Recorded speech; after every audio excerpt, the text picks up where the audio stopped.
¿Ya? ¿Me escuchan bien? ¿Sí? Ya, primero que todo, bueno, estoy muy contento de estar acá porque veo mucha gente interesada en estos temas. Realmente estoy un poco impactado de que haya venido tanta gente.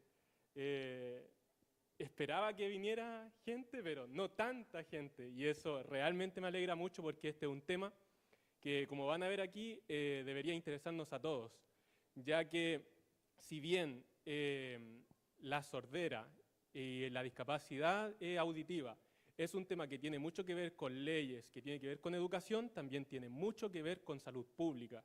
Y eso es lo que vamos a ver hoy. Así que vamos a dar comienzo al proceso fonoaudiológico en personas sordas o con discapacidad intelectual, o sea, auditiva. Ya, pasemos rápidamente a conceptos y generalidades para que nosotros podamos entender a qué nos referimos cuando hablamos de sordera, cuando hablamos de persona con discapacidad auditiva y cuando hablamos de comunidad sorda. Pasemos a la siguiente. Para esto nos vamos a enmarcar en la ley 21.303 que se aprobó el año 2021 y es la que define a la persona con discapacidad auditiva de la siguiente manera: aquella que, debido a su funcionalidad auditiva, reducida o inexistente, producida por enfermedad, accidente o vejez, en la interacción con el entorno, se enfrenta a barreras que impiden su acceso a la información y comunicación auditiva oral dadas por la lengua mayoritaria. Ahora, ¿cómo traducimos esto al español? Porque esto es un tecnicismo. Estamos hablando de personas que tienen pérdida auditiva. Para eso nos vamos a guiar de este gráfico que está aquí al ladito, que nos va a ayudar a entender cómo se clasifica la severidad de una discapacidad auditiva. Por ejemplo, del 0 al 4000 nosotros tenemos las frecuencias. Estas son las frecuencias que capta el oído humano. Y de 0 a los 120 tenemos los decibeles, que esta es la intensidad a la cual nosotros podemos escuchar. Por lo general el ser humano podría escuchar incluso bajo el 0, ya porque realmente el 0 no significa ausencia de sonido. Pero del 0 al 20 consideramos que una persona tiene audición normal. Tenemos una pérdida leve cuando estamos entre los 20 y los 40 decibeles, nuestro umbral auditivo, o sea, cuando empezamos a escuchar desde ahí en adelante ya tenemos una pérdida leve. Si empezamos a escuchar entre los 40 y los 70 ya tenemos una pérdida moderada. Entre los 70 y los 90 ya hay una pérdida severa. Aquí también actualmente hay un poquito de actualización porque las guías GES dicen que es hasta el 95 ahora. Ya, pero históricamente acá se ha utilizado la clasificación británica de audiología, que es de 70 a 90. Si lo ven a 95 también está considerado bueno. Y de 90 en adelante ya tenemos una pérdida profunda. ¿Por qué es importante saber esto? Porque las personas sordas o que se consideran sordas deberían tener pérdida más o menos entre de la severa hacia adelante, o sea, severa y profunda. Pasemos a la siguiente. Entonces, aquí está. ¿A quién consideramos entonces personas sordas? Si nos vamos directamente a la salud, deberían ser personas que están en una pérdida entre severa y profunda. ¿Ya? Entonces, son aquellas que a partir de su funcionalidad auditiva reducida o inexistente, adquirida desde su nacimiento o a lo largo de su vida, se ha desarrollado como persona eminentemente visual, tiene derecho a acceder y a usar lengua de señas, a poseer una cultura sorda e identificarse como miembro de una comunidad lingüística y minoritaria. Ahora vamos a entender por qué es de severa en adelante y no desde antes.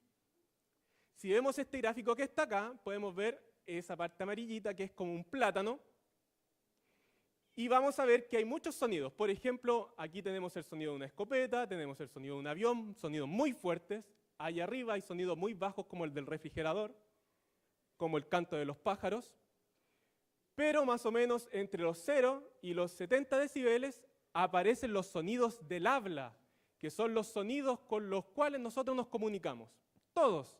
Está la A, la B, están todos. ¿Ya? ¿Por qué es importante saber esto? Porque cuando una persona tiene pérdidas severas, de severa a profunda, es imposible que escuche los sonidos del habla. Por lo cual, por eso podemos entender de que esa persona es sorda porque no capta los sonidos del habla. ¿Ya? Para eso se necesita una adaptación auditiva, ya sea un audífono o un implante coclear. Y ahí vamos a ver si eso funciona en algunos casos, porque hay algunos casos donde no funciona tanto. ¿Ya? Veamos la siguiente. ¿Qué es la comunidad sorda? La comunidad sorda es un grupo de personas que constituyen una minoría lingüística y cultural, conformada principalmente por personas sordas y organizaciones de personas sordas de cualquier tipo, en la que también pueden participar las personas con discapacidad auditiva y las personas oyentes que comparten la lengua y la cultura de las personas sordas. Esto es muy importante, porque antiguamente se creía que la comunidad sorda excluía a las personas oyentes. Pero la ley dice que las personas sordas incluyen también a las personas oyentes. ¿Cuándo? Cuando son capaces de comunicarse con ellos. Es muy simple. Entonces, si una persona oyente es capaz de manejar lengua de señas, muy fácilmente puede entrar a la comunidad sorda. ¿Ya? Acá a este lado tenemos una bandera nueva, que es la bandera de la comunidad sorda internacional. ¿Ya? Fue publicada este año, ya, por una persona sordociega, ya, y es la bandera que actualmente une a todas las comunidades sordas de todos los países. Así que se las presento. Si la pueden buscar, tiene un significado muy lindo, muy emocional. Veamos la siguiente. Ya. Para entender más o menos, cuando hablamos de personas sordas, tenemos que entender de que las personas sordas en Chile no son una tan minoría, por decirlo de alguna manera. No son tan pequeños.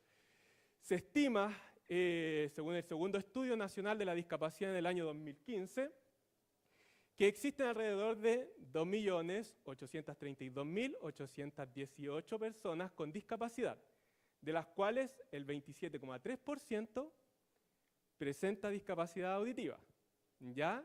Y de las cuales más o menos 180.000 son personas que presentarían sordera total. Esto es muy importante porque actualmente somos más o menos 18 millones de chilenos y vendría a ser una persona sorda por cada 100 personas oyentes. ¿Ya? Es harto realmente. Veamos la siguiente. Ya, vamos a pasar rapidito por esta porque vamos a nombrar, lo importante que sepan de aquí es que la discapacidad auditiva y la sordera se puede adquirir en distintas etapas de la vida, desde la etapa prenatal, perinatal, infancia y adolescencia, edad adulta y edad avanzada, y hay otras causas a lo largo de la vida. De aquí nos interesan saber algunas, por ejemplo, los factores genéticos y hereditarios, o sea, una persona sorda que en sus genes sea sorda y por lo tanto sus hijos o nietos van a ser sordos. ¿Ya? Se estima que más o menos el 10% de las personas que nacen sordas es porque tienen familiares que son sordos, más o menos 10%. Sin embargo, la que más nos interesa son esos, los que nacen sordos por factores genéticos no hereditarios, porque se estima que al menos el 90% de los niños sordos nacen de padres oyentes. Y eso es porque es genético, pero no hereditario. O sea, están sus genes, pero no se hereda. ¿Ya? Del periodo perinatal nos interesa la prematuridad. De hecho, hasta el año 2018 había una guía GES específicamente para los niños prematuros que posiblemente podrían tener alguna discapacidad auditiva.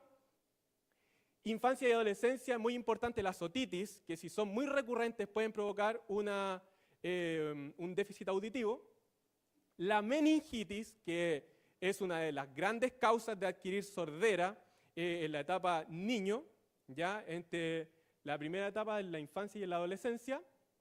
En la edad adulta, las enfermedades crónicas como la diabetes y la hipertensión, el tabaquismo, son las más importantes, y a lo largo de la vida, carencias nutricionales, traumatismos como golpes, exposición a ruidos fuertes y constantes, por lo general, personas que trabajan con mucho ruido en la construcción, en los packing o músicos, y pérdida progresiva genética, que mucha gente no lo sabe, no sabe que en sus genes podría tener sordera y cuando llega a cierta edad empieza a perder audición de manera progresiva. ¿Ya? De hecho, si no me equivoco, Claudio, que es el psicólogo que va a hablar después, tiene esta condición. Así que no es lejano. Veamos la siguiente. Ya, vamos a hablar de la guía GES rapidito. Antiguamente existían 3 guías GES, la número 56, la 59 y la 77. La 56 de hipoacusia bilateral en personas de 65 años y más que requieren audífono. La 59 que era la que había dicho anteriormente, que era la hipoacusia neurosensorial bilateral del prematuro. Y el 77 que era el tratamiento de hipoacusia moderada en menores de 2 años. Siguiente. Vamos a ver que esas dos, siguiente, ya, se enlazaron en una más grande, que es la actual desde el 2018, que es la hipoacusia en recién nacidos, niños y niñas menores a 4 años. Para empezar, se extendió entonces el rango hasta los 4 años y ahora los prematuros están incluidos en recién nacidos. Veamos la siguiente. Ya. Aquí hay mucho texto, pero vamos a nombrar lo más importante, que es que a todos los niños cuando nacen se les hace un tamizaje auditivo.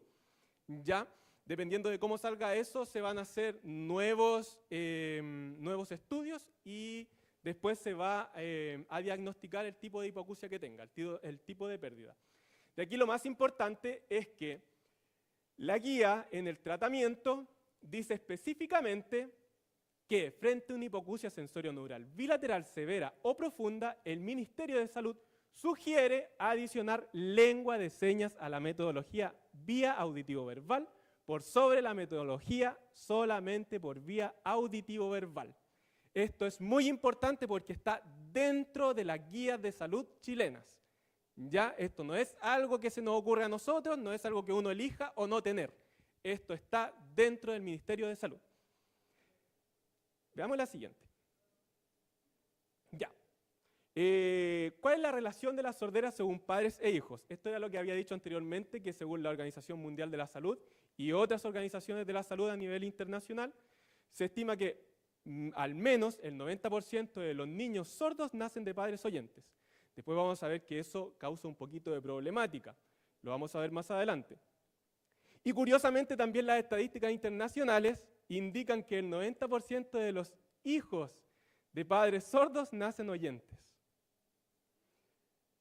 Veamos la siguiente. Ya. Vamos a hacer un stop aquí, porque el desarrollo psicolingüístico es realmente bien extenso. Podríamos estar hablando de esto por horas, pero lo vamos a resumir en etapas. Existe una etapa prelingüística en los niños oyentes, que es desde los 0 a los 6 meses, se puede extender hasta los 12 meses realmente, pero aquí aparece de los 0 a los 6 meses. Tenemos la etapa del balbuceo, de los 6 a los 12 meses, cuando empiezan ya a balbucear, a hacer sus primeras sílabas. Primeras palabras de los 12 a los 18 meses. Desarrollo de frases entre los 2 y los 3 años. La expansión del lenguaje se da entre los 3 y los 5 años. El desarrollo de habilidades de lectura y escritura de los 4 o 7 años cuando ya entran a la educación. Y el desarrollo de habilidades avanzadas que son de los 5 años hasta la adolescencia. De aquí lo más importante, y qué bueno que Sandy puso el video, que existe un periodo crítico de adquisición del lenguaje. ¿Ya? Que se puede adquirir más grande, pero hay un periodo crítico donde el lenguaje se plasma en el cerebro y después se expresa. Ese periodo es más o menos desde los 0 hasta los 5 años. Hasta los 5 años. Si un niño no aprende lenguaje oral hasta los 5 años, se le va a dificultar mucho aprenderlo. Esto también va a tener especial relevancia porque los niños sordos se comunican mediante lengua de señas. Y si un niño sordo no aprende lengua de señas antes de los 5 años, se les va a dificultar muchísimo aprender lengua de señas. ¿Sí? Veamos la siguiente. Ah, no, ¿qué es ahí? Niños sordos con padres sordos. Esto es muy interesante porque antiguamente se creía que los niños sordos adquirían el lenguaje de manera más lenta, lo cual es falso, porque en los estudios en niños sordos, de padres sordos, indican que la adquisición del lenguaje en los niños sordos es similar a la de los niños oyentes de padres oyentes. Y es más, porque además su desarrollo está basado en su propia cultura, en su lengua primaria, que es la lengua de señas. Por lo tanto, niños oyentes de padres oyentes y niños sordos de padres sordos tienen un desarrollo del lenguaje similar. ¿Dónde está entonces la problemática? Acá. Niños sordos con padres oyentes. Es similar a los niños oyentes hasta los 0,6 meses. ¿Por qué será? Es porque es la etapa prelingüística. Y de los 6 meses en adelante ya puede aparecer un retraso comunicativo. ¿Por qué se da este retraso comunicativo? Porque todavía, y aquí ya me meto en temas más polémicos, le cuesta a los padres oyentes aceptar que tienen niños sordos. Y esto es un paradigma que nosotros tenemos que cambiar. ¿Ya? Que un niño salga sordo no es una discapacidad hoy día. Son capacidades distintas, que puede acceder a una cultura distinta y a una manera de comunicación distinta. ¿Ya? Vamos a ver entonces que los niños sordos que nacen de padres oyentes tienden a tener dificultades en la adquisición del lenguaje, muchas veces por los padres, porque son los padres los que no quieren que los niños aprendan lengua de señas. Ahora no estaba ahí, pero uno se preguntaría, ¿y qué pasa con los niños oyentes que nacen de padres sordos? Y aquí se da un tema muy interesante, porque resulta que los niños que nacen oyentes de padres sordos tienden a tener un desarrollo lingüístico normal. Y esto se da porque las personas sordas tienden a dejar que sea la comunidad oyente la que eduque a sus niños en la lengua oral. Entonces, da espacio a la reflexión. Si los sordos dejan que sean los oyentes los que le enseñen la lengua oral a sus hijos oyentes, ¿por qué los padres oyentes no dejan que sea la comunidad sorda la que le enseñe lengua de señas a sus hijos sordos? Veamos la siguiente, ya, enfoques y terapias fonoaudiológicas para personas con pérdida auditiva. Tenemos que entender de que durante los años se han desarrollado muchísimas terapias para ayudar a las personas que tienen discapacidad auditiva. Para esto sigue un proceso que parte de una evaluación inicial, hay una selección del enfoque de la comunicación, luego se pasa directamente a la terapia y rehabilitación, apoyo emocional y psicológico, integración educativa y social y seguimiento y ajustes. Como ya la integración educativa y social ya va a estar tratada durante todas estas presentaciones, lo vamos a omitir y nos vamos a enfocar en las primeras. Pasemos a la siguiente. Ya, ¿cuáles son los métodos que existen? Existen métodos oralistas. La terapia más común cuando nace un niño con discapacidad auditiva es la terapia auditivo-verbal. Por lo general se le da a todos los niños. Mientras tengan discapacidad auditiva, hay terapia auditivo-verbal. ¿Ya? Sin embargo, se considera que cuando tenemos severa y profunda, también se tiene que acompañar con lengua de señas. Lectura labiofacial. Esto es muy común porque también se da un mito, que la gente tiende a creer que todas las personas sordas saben leer los labios. Esto es falso, ya que es una terapia. Si no se le enseña lectura labiofacial a una persona sorda, nunca va a aprender lectura labiofacial. Entonces, no todas las personas sordas saben manejar lectura labiofacial. Palabra complementada, que es que cada una de las palabras que nosotros digamos van acompañadas de un gesto que suele llamarse kinema. Ya no es lengua de señas, es totalmente distinto. El método verbotonal, que se aprovecha de algunas entonaciones, de algún ritmo, para hacer que las palabras se puedan entender de mejor manera. Veamos la siguiente. Están los métodos gestualistas, y aquí aparece la que nos interesa esta noche. ¿Puede pasar un poquito? Que es la lengua de señas. Ya aquí aparece como terapia, pero hoy día, aunque se considere como terapia, nosotros tenemos que considerarla como un idioma aparte. Entonces, no es realmente una terapia, ya es un idioma que se le está enseñando, es como un contenido que él tiene que entender. Igual lo vamos a poner dentro de las terapias como un método gestualista.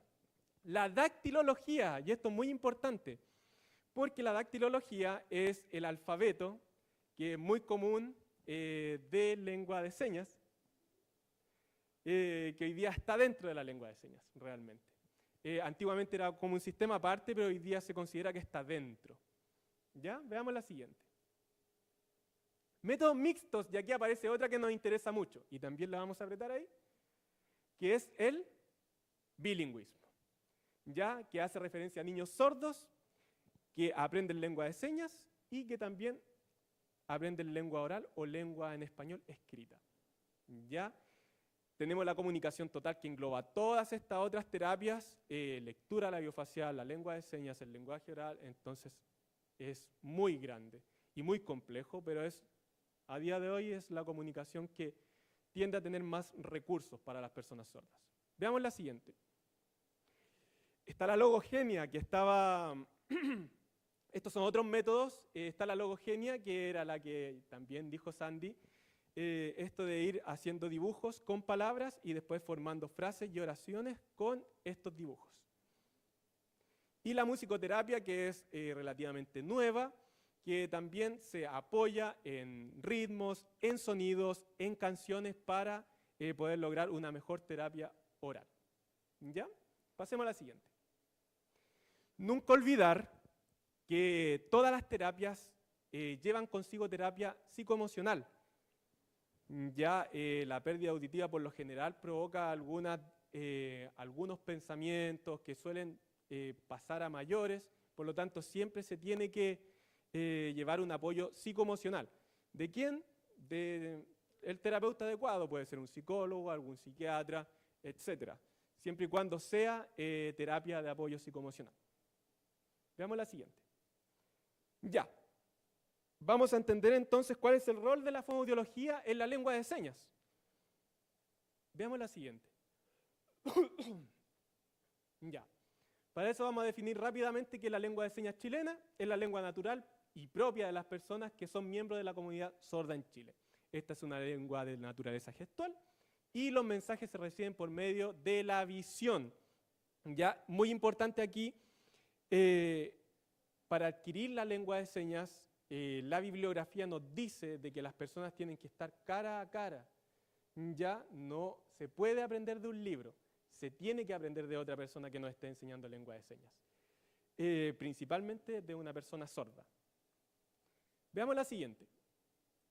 Ya, entonces, ¿cómo se adquiere la lengua de señas chilena? La lengua de señas chilena debe ser aprendida prioritariamente, y aquí voy a ser muy enfático, de personas y profesores sordas calificadas. Ya, o sea, para partir no se puede aprender de una persona oyente. Y si se está aprendiendo de una persona sorda, esta persona sorda tiene que estar calificada. Ya, ojalá en compañía de un intérprete para conocer la relación con el español y podamos lograr una mejor comprensión tanto de la lengua de señas como de la lengua oral. Veamos la siguiente. Un poquito más atrás. Ya. Para esto, lo que acabo de decir no es algo que se me ocurra a mí, lo está en la ley. Tal como lo dijo Caroline delante, el artículo 26 bis dice explícitamente que la enseñanza de la lengua de señas será realizada preferentemente por personas sordas calificadas. Un reglamento dictado por el Ministerio de Educación y el Ministerio del Desarrollo Social y la familia regulará las condiciones, requisitos y calificaciones necesarias para la enseñanza de la lengua de señas. Dígame.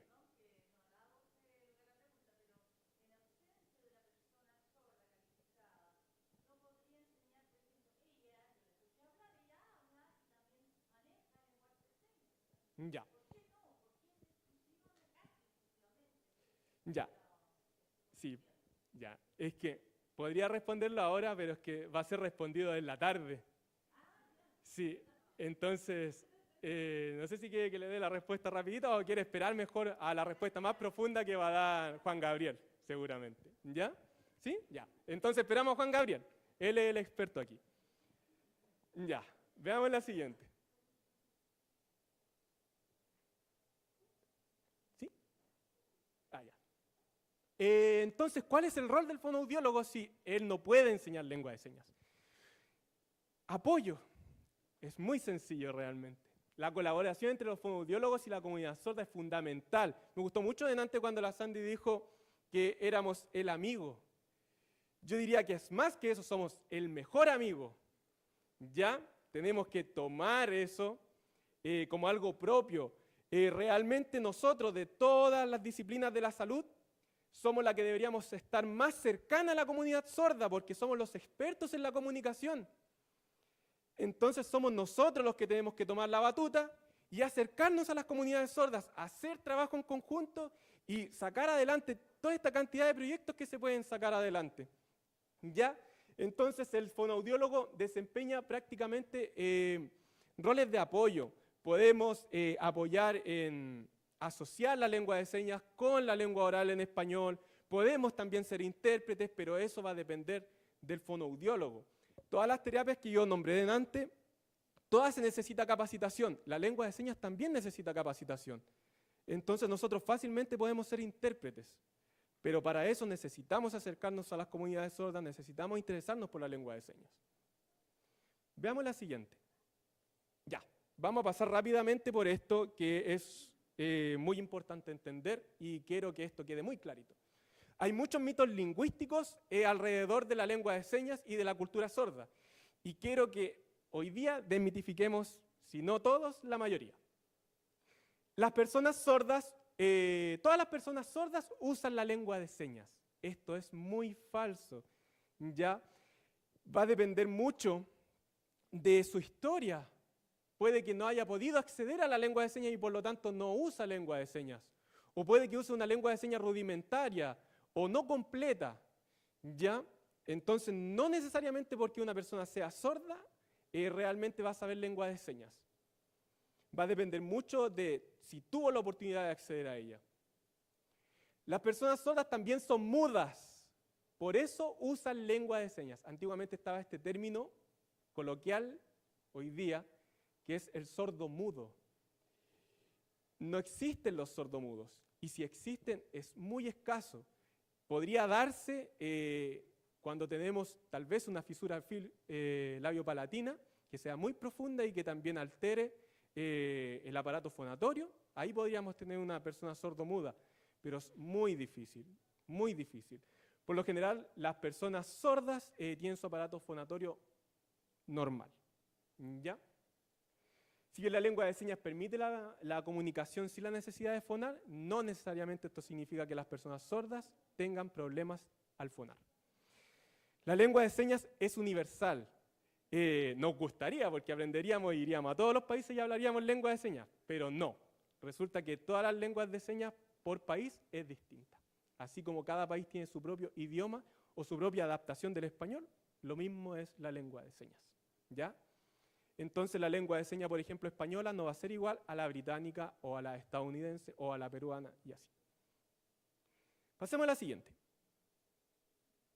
No es necesario aprender lengua de señas porque todas las personas sordas saben leer los labios.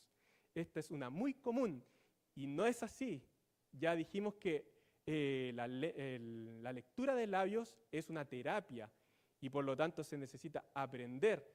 Si la persona sorda no aprendió, no va a saber leer los labios, ¿ya? Y tampoco es su obligación, tampoco es su obligación.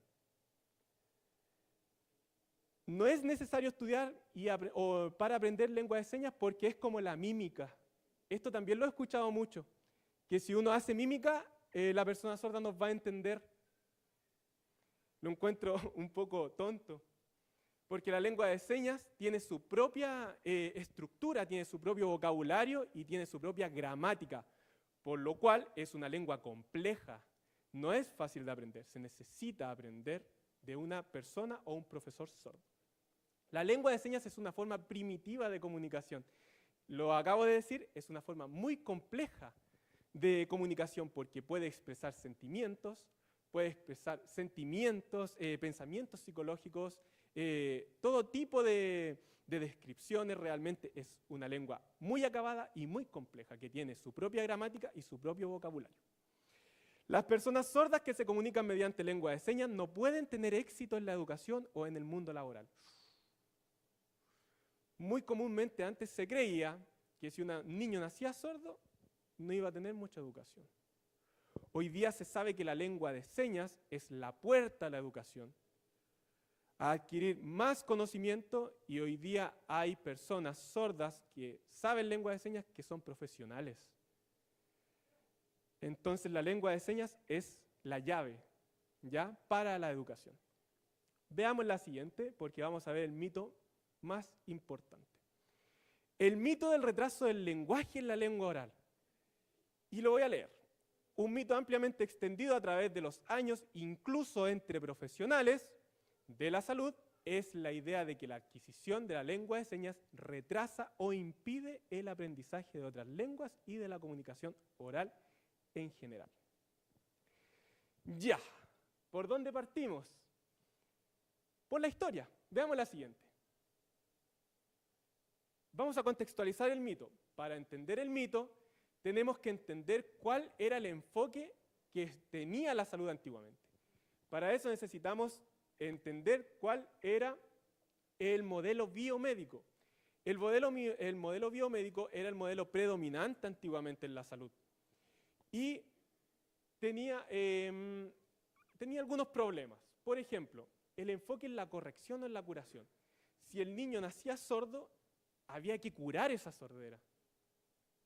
Hoy día se sabe que por mucho que uno tenga, por ejemplo, una persona sorda con una discapacidad auditiva profunda, por mucho que tenga, por ejemplo, un implante coclear o un audífono, es muy probable de que nunca aprenda el lenguaje oral. Porque la adaptación auditiva, en vez de amplificar sonidos audibles, va a amplificar ruido. Entonces, no necesariamente porque una persona tenga audífono o un implante coclear, necesariamente va a escuchar. Entonces, pasemos a la siguiente. Falta de reconocimiento de la lengua de señas. Antiguamente se creía que la lengua de señas era como algo más que se podía aprender y que no era necesario, que había que enfocarse mejor en que el niño aprendiera la oralidad. Como dije anteriormente, era muy probable que muchos de esos niños nunca fueran a aprender la oralidad. ¿Y de qué manera se iban a comunicar? Énfasis en la comunicación oral, lo que acabo de decir. Veamos lo siguiente. Esto también limitaba el acceso de estos niños a la educación, porque si no se podían comunicar, ¿cómo iban a poder rendir en el colegio, que además estaba enfocado en las personas oyentes? Era ridículo. Veamos la siguiente. Por suerte, el modelo cambió y hoy día el modelo predominante es el socioantropológico. El modelo socioantropológico cambió algunos de estos paradigmas. Por ejemplo, cambió la visión de las personas sordas, no como personas discapacitadas, sino como personas que tienen una cultura y un idioma distinto. Se reafirma el concepto de comunidad sorda, donde los sordos conforman una comunidad y se pueden comunicar con su propio idioma, que es la lengua de señas, y ser sordo es visto como un rasgo identitario y ya no como una discapacidad. Veamos la siguiente. Pero no es tan fácil desmentir esta idea de que la lengua de señas retrasa el lenguaje oral. Pero veamos lo que nos dice la bibliografía, los estudios. Un estudio hecho por Palm y Humphries en Estados Unidos determinó que el aprendizaje de la lengua de señas proporciona a las personas sordas un medio eficaz y natural para la comunicación y la interacción social. Veamos la siguiente. Ahí. Veamos la siguiente, atrás. Ya. ¿Sí? El aprendizaje de la lengua de señas proporciona a las personas sordas un medio eficaz y natural para la comunicación y la interacción social. Ya. Veamos la siguiente, vamos a ir más despacio. Facilita el desarrollo cognitivo y lingüístico. Un estudio también hecho en Estados Unidos por la Universidad de Harvard determinó que la adquisición de una lengua de señas en la infancia temprana promueve el desarrollo cognitivo y lingüístico de los niños sordos, permitiéndoles expresar sus pensamientos y emociones de manera más compleja. Esto es muy importante, porque el ser humano tiende a expresar emociones. Es un rasgo identitario del ser humano expresar emociones. Imagínense una persona que no puede expresar lo que siente. Pues la lengua de señas les permite expresar esos sentimientos. Veamos la siguiente. Fomenta la identidad y la participación en la comunidad sorda. ¿Ya? Esta está hecha en Chile y dice que la adquisición de lengua de señas y el uso de la lengua de señas chilena desempeñan un papel fundamental en la construcción de la identidad sorda y la participación activa en la comunidad sorda chilena. Veamos la siguiente. Mejora las oportunidades educativas y laborales, y esta también está hecha en Chile, por Bertrand y Riquelme en el año 2017. El dominio de la lengua de señas chilena puede abrir puertas a una educación de calidad y oportunidades laborales más amplias para las personas sordas en Chile. Veamos la siguiente. Promueve la conciencia y la inclusión, y eso es lo que nos atañe a todos, ¿cierto? Yo creo que todos estamos aquí por esto, porque la lengua de señas promueve la conciencia de las personas sordas y la inclusión de estas a nuestra sociedad. No como parte de esto, sino como sociedades que trabajan en conjunto, tanto la oyente como las comunidades sordas. Veamos la siguiente. Ya. Un poquito más atrás, para leer el título, el desarrollo lingüístico en niños sordos que utilizan lengua de señas en comparación con niños oyentes. Vamos a ver entonces cómo es más o menos el desarrollo entre los niños que manejan la lengua de señas en edad temprana y los niños oyentes. Pues resulta que son más o menos similares y los estudios no avalan. Los niños sordos que adquieren la lengua de señas desde una edad temprana suelen mostrar un desarrollo del lenguaje similar al de los niños oyentes en términos de adquisición de vocabulario y de habilidades gramaticales tempranas. Veamos la siguiente. El desarrollo gramatical. Delante, cuando vimos el video, la terapeuta decía de que por mucho que le enseñaron vocabulario y se expandió el vocabulario, ella nunca adquirió la gramática. ¿Recuerdan eso? ¿Sí? Ya. Es porque la gramática es fundamental para que nosotros nos podamos comunicar. Es como el lenguaje se conforma. Entonces, por eso es importante potenciar desde muy pequeños a los niños sordos para que puedan manejar una gramática entendible para todas las personas y para sus intérpretes y para otras personas sordas que manejen la lengua de señas. Ya un niño que aprende muy tardíamente lengua de señas va a tener muchas dificultades con la adquisición de la gramática. Desarrollo de habilidades cognitivas, y esto es muy interesante. Los niños sordos que son bilingües en lengua de señas y lengua escrita a menudo muestran ventajas en el desarrollo de habilidades cognitivas. ¿Qué habilidades cognitivas? Memoria, atención, la inhibición, tenemos todas las habilidades ejecutivas, resolución de problemas, todo esto en comparación a los niños que son monolingües. Entonces, por lo tanto, se potencian las habilidades cognitivas. Los niños bilingües tienden a tener mejores habilidades cognitivas que las personas que manejan un solo idioma. Veamos la siguiente. Ya. Desarrollo de la lectura y la escritura. Antiguamente se pensaba que las personas sordas que manejaban lengua de señas nunca iban a aprender la escritura o la lectura. Hoy día se sabe que esto es falso. Ya, y este estudio también está hecho en Chile, por cierto. Los niños sordos bilingües que utilizan la lengua de señas y la lengua escrita a menudo desarrollan habilidades de lectura y escritura sólidas, lo que sugiere que el bilingüismo puede ser beneficioso para el desarrollo académico. Y vamos a pasar rápidamente a la siguiente, porque la exposición temprana al lenguaje de señas, aquí dice lenguaje, ya fue hecho en el 2017, esto se tiene que ir cambiando de a poquito, la lengua de señas. En niños sordos se asocia con un mejor rendimiento lingüístico y académico en comparación con aquellos que no tienen acceso temprano al lenguaje. Vemos la siguiente. Y con esto ya vamos a ir terminando. ¿Cuál es el impacto de la adquisición entonces de la lengua de señas chilena en edad temprana según los estudios recientes? Ahora vamos a ver solo estudios recientes, ya para que estemos bien actualizados. Ya, Un estudio realizado por Valencia, aquí en Chile, en el año 2019, dice que el uso temprano de la lengua de señas chilena en niños sordos se asocia con el desarrollo lingüístico sólido, que incluye habilidades de vocabulario, habilidades de gramática, en comparación con aquellos que tienen acceso limitado al lenguaje o un acceso tardío. La siguiente, desarrollo de habilidades cognitivas y metalingüísticas, niños sordos bilingües en lengua de señas chilena y español, demuestran habilidades metalingüísticas y cognitivas sólidas, lo que sugiere que el bilingüismo puede tener un impacto positivo en el desarrollo de las habilidades cognitivas, tal cual como lo había dicho delante. Esta también está hecha en Chile en el año 2017. Son estudios muy nuevos. Veamos la última. El desarrollo académico, la exposición temprana a la lengua de señas chilena, se asocia con un mejor rendimiento en habilidades académicas, como la lectura y la escritura en niños sordos que participan en programas bilingües. Tenemos que tener en cuenta que la escritura y la lectura son habilidades necesarias para el avance académico. Por último, como conclusión entonces, la lengua de señas chilena, así como el bilingüismo en Chile,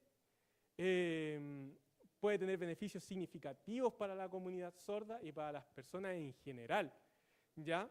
La lengua de señas no está restricta o limitada solo para las personas sordas. Las personas oyentes también pueden aprender y también se pueden beneficiar de todo esto que nosotros acabamos de ver, mejores habilidades cognitivas, mejores habilidades académicas, todo eso en base a aprender la lengua de señas.